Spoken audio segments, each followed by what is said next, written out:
Hello everyone, I am Himadri. Welcome and welcome back to my channel.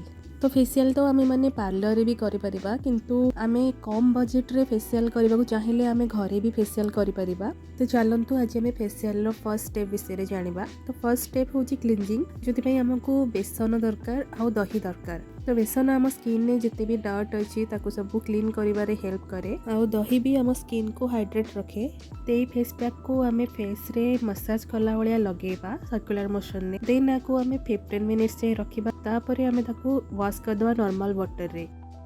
देखिए skin ने गोटे बढ़िया glow आसीबो। Natural glow आनिबारे ए face pack टा हमको हेल्प करे। तो सेकंड स्टेप होची एक्सफोलिएशन। तो एक्सफोलिएशन रे आमे स्क्रब करिबा। तो एथिबे हमको फर्स्ट बेसन देन कॉफी आउ सेथिरे हळदी टिके दरकार। अगेन आमे ई पैक रे दही ऐड करिबा। तापरे ई पैक को आमे भलो से मिक्स करि दबा। मिक्स करके आको आमे फेस रे लगेबा।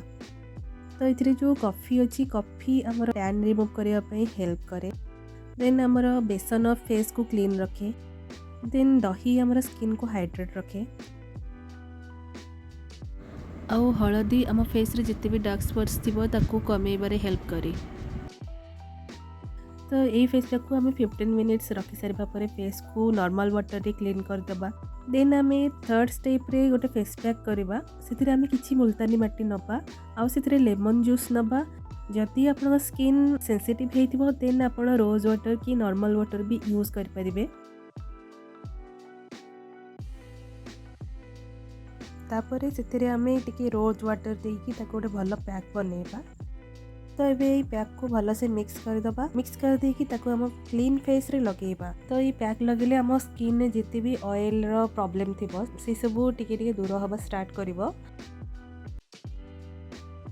देन ए पैक रे जो लेंबू मिसिची सेटा भी हमरो जेती डार्क स्पॉट थिबो ताकू टिके कमेबारे हेल्प करे।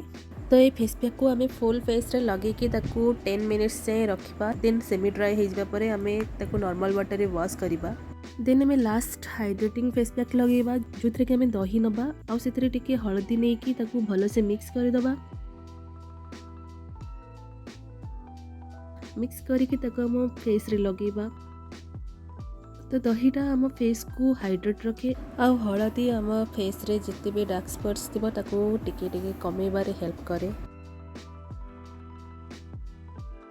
तो ये फेस पैक टा लगे कि आमे 10 मिनिट्स से रखी कि ताकू नॉर्मल वाटर रे वॉश कर दबा।